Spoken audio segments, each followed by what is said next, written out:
You're listening to If Shoes Could Talk, a podcast brought to you by the Middle School Shoe Club of East Jordan, Michigan.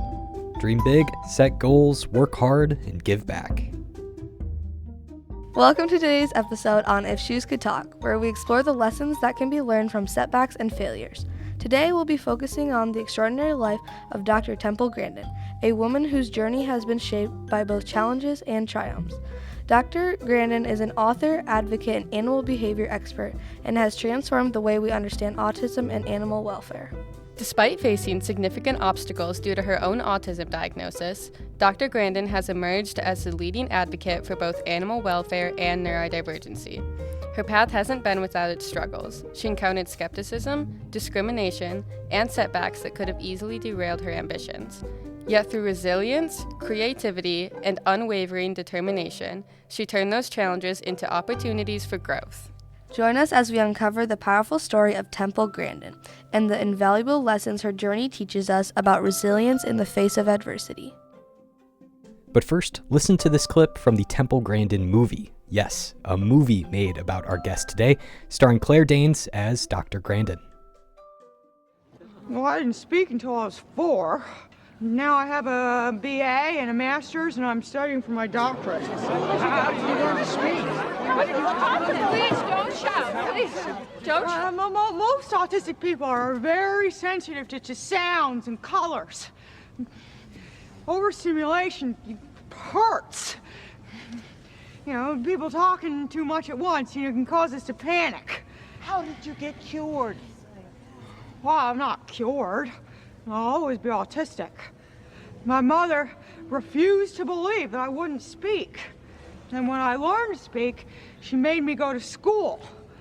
And in school and at home, manners and rules were really important. They were pounded into me. I was lucky. All these things worked for me. Yeah, we watched your movie on Thursday, so we're excited to get to know you a little bit better here. Okay, that's just great. Hi, my name is Natalie with an IE. Something that we ask everyone is if you've ever faced failure in your career, and if so, how did you overcome it? Well, I can tell you about a design project I did one time that failed. I had gone about 8 years in my career, done very well, designed lots of cattle handling facilities, absolutely had things working, going just great. And I got asked by a company to make a conveyor system, take pigs up to the 3rd floor of this old packing plant. It was Conn's in Cincinnati. I dove in and did it. And it was a big mess. And it flipped all the pigs over backwards. It was absolutely a mess. And what I learned from that was a really important thing to learn. You do not fix pig genetic problems with engineering. I had a big mind shift that I could not fix everything with equipment. I thought I could make self-managing cattle handling systems. No, you can't do that. Yep. And I went into about a 6-month depression over that. And I still kept the client. 3 months later, I went back and supervised cutting the thing down with torches. You better believe it, that was hard. But I learned something from that. You have to look at root causes of problems. So what advice would you give someone who's struggling to cope with failure? Well, you're asking way too vaguely about this. I can't answer abstract. See, I'm a visual thinker. I'm seeing the whole thing now. I'm seeing the pigs flipped over on their backs. It was a mess. So if you could go back and give yourself advice, what advice would you give yourself? I can think of the positive things. I still had some income. This failure didn't put me out on the street. There's some situations where something fails and you'd have trouble even living. Hi, I'm Natalie with 2 E's, and we watched your movie based off your life, and there were some scenes where you were getting bullied. Do you have any advice for someone who's getting bullied? Well, I found friends who shared interests. I had horseback riding where I'd work, my roommate and I would get our horses ready for show. Model rocket club that was run by my science teacher. The bullies were not in these things. Do you think there was extra struggle that came from being a girl with autism growing up? Well, the biggest struggle of being a girl was going to a man's industry in the early 70s. At the time I went into the cattle industry, there were no women working out in the pens with the cattle. So I had to make myself really good at what I did. The other thing I learned to do was to show my work. And here's an example, one of my drawings right here. In fact, this is the drawing that I sent to the Cargill Corporation to have me design all the front end of all their plants. And I showed off my work. I made myself good at what I did. Also, you saw the scene in the movie where I got the card from the editor of the Farmer Ranchman magazine. I became livestock editor for that magazine for 7 years. I got respect for writing accurate summaries of the speeches at the cattle feeders meeting. People appreciated that. Could you give some more examples of having to overcome hurdles in a man-dominated industry? Where I had most of the problem was middle managers. The owners of the feed yards actually liked me and were good to me. And the people actually working with the cattle I got along with fine. It was the middle managers. About my third design job, which was a cattle corral for a ranch, the ranch foreman was making sexual moves towards me and I rebuffed him. And then he went and told the boss that the corral system did not work. That was very difficult to deal with because the boss kind of believed him. That's much harder to deal with than just a colleague saying something. But this is a person that was judging my work and then telling a big boss about it. Do you have a mentor or someone that inspires you? Oh, I had some very good mentors. Let's start with my mother. She taught me to read when I was age 8 with phonics. I had a great 3rd grade teacher, a wonderful science teacher in high school who gave me interesting projects to do and got me motivated to study because I was an unmotivated student. And he showed me that if I studied, I could become a scientist. Other people, the Swift beef packing plant, kind of made my own internship there. There was Harley Winkleman, the plant engineer, Norb Goskowitz, the plant superintendent. I was over there every Tuesday afternoon for 3 years. Those people served as mentors. There were some good people that mentored me. So how did setbacks in your early life shape your passion for your work today? This is more fundamental. A lot of people thought I was stupid. I can't do higher math. I never have been able to do algebra. And I discuss this in my book, Visual Thinking, right here. The book, Visual Thinking, I discuss it. And I've discovered that there's a whole part of engineering that's totally visual. But a big motivator, since I was a poor student, was I wanted to prove I wasn't stupid. And when I did some of my nice drawings, like what I just showed you, I'd look at those drawings and I'd go, well, I guess I'm not stupid. A stupid person wouldn't have done those drawings. But I had a very big motivation when I was in my 20s to prove to people I was not stupid. That motivated me to do the projects. If you could travel back in time, would you redo anything in your life? And if so, what would it be? Okay, that's an interesting question. I've also had people ask me, what would I do if I could snap my fingers and not be autistic? I wouldn't want to change. I like the logical way I think.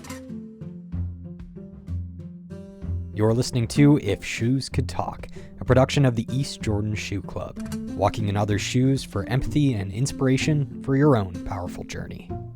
Before we get to more questions, here's a quick clip from Dr. Grandin's TED Talk. I think I'll start out and just talk a little bit about what exactly autism is. Autism is a very big continuum that goes from very severe, the child remains nonverbal, all the way up to brilliant scientists and engineers. And I actually feel at home here because there's a lot of autism genetics here. You wouldn't have any... Now, if you want to understand autism, animals, and I want to talk to you about different ways of thinking, you have to get away from verbal language. I think in pictures. I don't think in language. So, Dr. Grandin, we're going to ask those were the more serious questions. And now we're going to ask some just fun, goofy, I think they're pretty abstract though, so.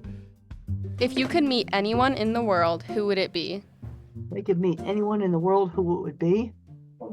I think it'd be fun to meet Einstein. I know he's dead, but he would be fun to meet. I'd want to talk to him about how he thinks. Because I think most people that are really good visualizers like me aren't good at math. And I've read some things about Einstein's brain that maybe make him good at both. I'd love to talk to him more about just how he thinks. What's your favorite childhood snack? Oh, childhood snack. Okay. Of course, now I really like dark chocolate. I did not like that as a young child. Oh, we used to have this pudding that was called junket that you buy at a powder in the 50s and mix it up with milk, and I thought that was wonderful. Now, Hi, my name's Hannah, and have you ever had a favorite cow, and what made them your favorite? yeah, well, in my book, Thinking in Pictures, I wrote about 2 feedlot steers, Black Angus feedlot steers, and I had a photo assignment where I had to get a picture of Black Angus cattle against the sky. So I laid down in the feed yard, took pictures of these cattle, and I kind of had 2 of them that were kind of being best buds with. And I'd go back out to the feed yard, and they'd run up to the feed trough so I could pet them. And they were my feedlot pets. Hello, my name is Abel. If cows could talk, what would be the first question you'd ask them? Well, cows have friendships. Ranchers have observed that moms and daughters will graze together. And when plastic ear tags came out that had sequential numbers, like 1 through 100, like tag number 1, tag number 2, tag number 3, and they put those ear tags on the cattle. And then when they came back the following year through the chute, they came back through in just about the same order. I'd like to learn more about their social life. Hi, my name is Bella, and what did you think of the movie made about you? Was it accurate? Is there something you would change? Well, we're talking about the HBO movie Temple Grandin. The most accurate things in that movie was it shows how I think. It shows how I think visually. That is accurate. Also, the projects are real. I did the squeeze machine, the magic gate, the dip vats. Those were done off of original drawings. And I thought the main characters were shown really nicely. Hello, my name's Peter, and what was it like to meet the actress that played you, Claire Danes? Well, what Claire did was just amazing. I couldn't believe how she imitated my voice.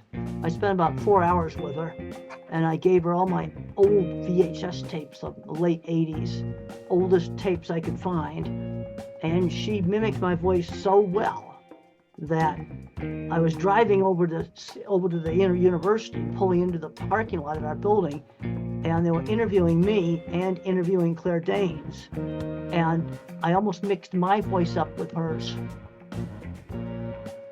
Thank you for your time and support for the Shoe Club. You live out our values, dreaming big, setting goals, working hard, and giving back. You're a great role model for us. We appreciate you and look forward to your many successes in the future. Thank you, Temple. It was great to be here. Follow these students' work online at shoeclub.org and follow us on Facebook and Instagram for more If Shoes Could Talk.